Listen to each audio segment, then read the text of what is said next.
যুব মোর্চার সদস্যগণ আজকে চলে এসেছি কোচবিহার রাজবাড়ির সম্মুখে। আজকে আন্তর্জাতিক পুরুষ দিবস উপলক্ষে আমরা একটি কর্মসূচি আয়োজন করেছি কোচবিহার শহরের খবর।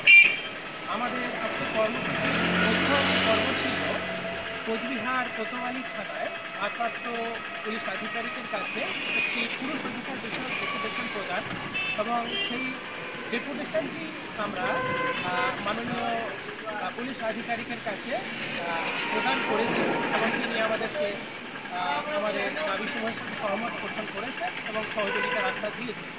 এবং আমাদের আজকে যে কর্মসূচি দ্বিতীয় বা শেষ যে পর্যায়ে সেখানে আমরা চলে এসেছি।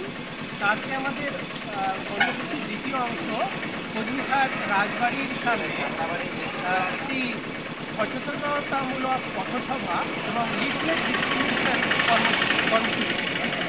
আপনারা সবাই জানেন ভারতবর্ষের আইনসমূহ মূলত নারী কেন্দ্রিক। ভারতবর্ষের অধিকাংশ আইনই কিন্তু নারীদের সুরক্ষা দেওয়ার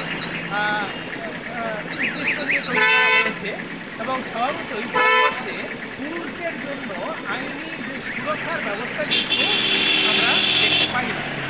বর্তমানকালে আমরা দেখছি যে এইসব নারী কেন্দ্রিক আইনের অপব্যবহার মাত্রাতিরিক্তভাবে বেড়ে গেছে, এবং দেশের মহামান্য সুপ্রিম কোর্ট, হাইকোর্ট সহ অন্যান্য যে নিম্ন আদালতসমূহ তাদের যে রায়সমূহ এবং পর্যবেক্ষণে তারা কিন্তু প্রায় একে সংশয় প্রকাশ করছেন, উদ্বেগ প্রকাশ করছেন যে এইসব নারী কেন্দ্রিক আইনের অপব্যবহার লাগামহীনভাবে বেড়ে চলেছে, এবং এর কারণে নির্দোষ বা নিরীহ পুরুষরা তারা কিন্তু বঞ্চনা এবং নিপীড়নের শিকার হয়েছে। একদিকে যেমন তারা হেনস্থার শিকার হচ্ছে নারীভাবে, তেমনিভাবে সামাজিকভাবে তারা এক সামাজিক লজ্জার শিকার হচ্ছে, সম্মানহানি হচ্ছে তারা, এবং আর্থিক, সামাজিক, মানসিক সব দিক থেকেই তারা কিন্তু অপরণীয় ক্ষতির সম্মুখীন হচ্ছে। এই পরিস্থিতিতে আমাদের এইসব যারা বঞ্চিত, নিপীড়িত পুরুষ, অসহায় পুরুষদের সহায়তা প্রদান করার উদ্দেশ্য নিয়ে আমরা সেসব পুরুষদের পাশে দাঁড়ানোর চেষ্টা করছি। তাদেরকে আইনি সহায়তা এবং অন্যান্য সহায়তা প্রদানে আমরা ব্রতী হয়েছি। তো আমাদের সংগঠনের মূল দাবি হচ্ছে ভারতবর্ষে লিঙ্গ নিরপেক্ষ আইন প্রণয়ন করা, অর্থাৎ সব বিদ্যমান আইনগুলোকে লিঙ্গ নিরপেক্ষ করে তোলা, অর্থাৎ সেই আইনের সমান সুরক্ষা যেন নারী, পুরুষ, তৃতীয় লিঙ্গ নির্বিশেষে সব নাগরিকরা পায়, এবং সেই সাথে একটি পুরুষ কমিশন গঠন, যেই পুরুষ কমিশন গঠনের মাধ্যমে এই বঞ্চিত নিপীড়িত পুরুষরা একটা সুবিচার বা তাদের অভিযোগ জানানোর এবং অভিযোগ নিরসনের একটা প্ল্যাটফর্ম পাবে। সেই সঙ্গে আমরা দেখি যে শিক্ষাক্ষেত্রে, স্বাস্থ্যক্ষেত্রে, কর্মসংস্থান, বিভিন্ন ক্ষেত্রে যে সরকারি প্রকল্প, প্রশাসনিক যে বিভিন্ন প্রকল্পগুলো রয়েছে সেগুলো কিন্তু সবই মূলত নারীদের জন্য, এবং পুরুষরা, বালকরা সেক্ষেত্রে কিন্তু বঞ্চিত। যেমন শিক্ষাক্ষেত্রে আমরা দেখতে পাই যে প্রচুর পরিমাণে বালক শিক্ষার্থীরা স্কুল ছুট এবং পরিযায়ী শ্রমিকে পরিণত হতে বাধ্য হচ্ছে। স্বাস্থ্যক্ষেত্রে আমরা দেখতে পাই পরিবারের যে চাপ, দায়িত্ব কাঁধে নিয়ে সারা জীবন দায়িত্ব পালন করতে করতে পুরুষরা কিন্তু বিভিন্ন মানসিক এবং শারীরিক রোগের শিকার। যেমন আমরা যদি বলি ব্লাড সুগার, ব্লাড প্রেশার, মানসিক অবসাদ, হৃদরোগ সহ বিভিন্ন রোগে কিন্তু পুরুষরা আক্রান্ত হয়, এবং এই ব্যাপারে তারা কিন্তু সচেতন করে। সেই জন্য স্বাস্থ্যক্ষেত্রেও পুরুষদের যে স্বাস্থ্য সচেতনতার বিষয়টি খুবই প্রয়োজনীয়, এবং সেই সাথে শিক্ষাক্ষেত্রে বালকদের জন্য এবং যুবকদের জন্য বিশেষ প্রকল্প প্রণয়ন করা, তাদের শিক্ষার সুবন্দোবস্ত করা, কর্মসংস্থানের সুবন্দোবস্ত করা, এই সব ক্ষেত্রে যাতে সরকার, প্রশাসন উদ্যোগী হয়, উপযুক্ত প্রকল্প প্রণীত হয়, সেটাও আমাদের দাবি দেওয়ার মধ্যে আমরা তুলে ধরছি। এবং সেই সঙ্গে আমরা দেখছি এইসব নারীদের কারণে এবং যে এক শ্রেণীর যে কপট নারীদের যে অত্যাচারের কারণে পুরুষরা, বহু সংখ্যক পুরুষ কিন্তু অত্যাচারিত, নিপীড়িত হয়ে শেষ পর্যন্ত আত্মহত্যার পথ বেছে নেয়, এবং এই তথ্য কিন্তু প্রতি বছর প্রকাশিত কেন্দ্রীয় সরকারি যে এনসিআরবি রিপোর্টের যে তথ্য ভাণ্ডার সেখানেও উঠে এসেছে। এমনকি বিবাহিত নারীদের তুলনায় বিবাহিত পুরুষদের মধ্যে আত্মহত্যার পরিমাণ প্রায় 3 গুণের বেশি।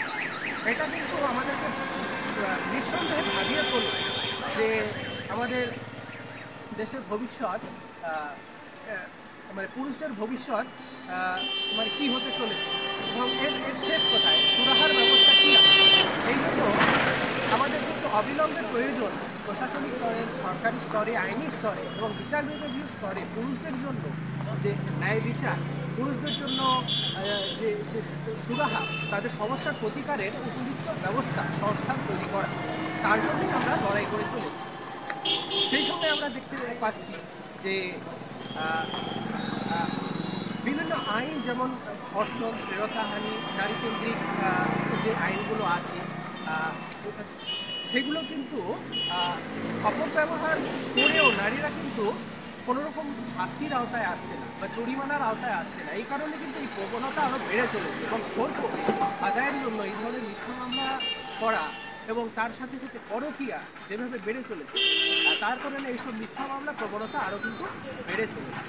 তো অবিলম্বে আমাদের মূল দাবি এটাই, সরকারি প্রশাসনিক স্তরে, কেন্দ্রীয় এবং রাজ্য সরকারি স্তরে যেন একটি কেন্দ্রীয় এবং পুরুষ কমিশন এবং রাজ্য পুরুষ কমিশন গঠন করা হয় এবং কেন্দ্রীয় এবং রাজ্য স্তরে যেন অবিলম্বে পুরুষদের সুরক্ষার জন্য একটি লিঙ্গ নিরপেক্ষ আইন ব্যবস্থা গড়ে তোলা হয় এবং সেই সঙ্গে বালক এবং পুরুষদের জন্য যেন সরকারি প্রশাসনিক স্তরে কল্যাণমূলক প্রকল্প অবিলম্বে চালু করার উদ্যোগ গ্রহণ করা হয়।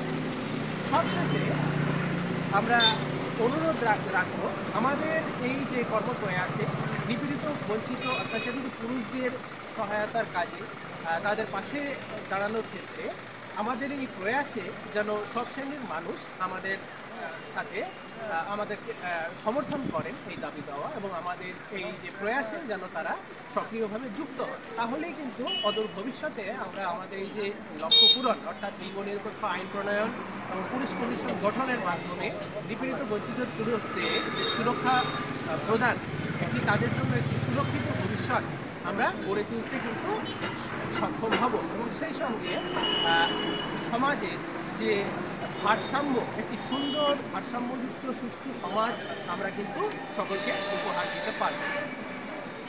এই বলে আমি আমার বক্তব্য শেষ করছি।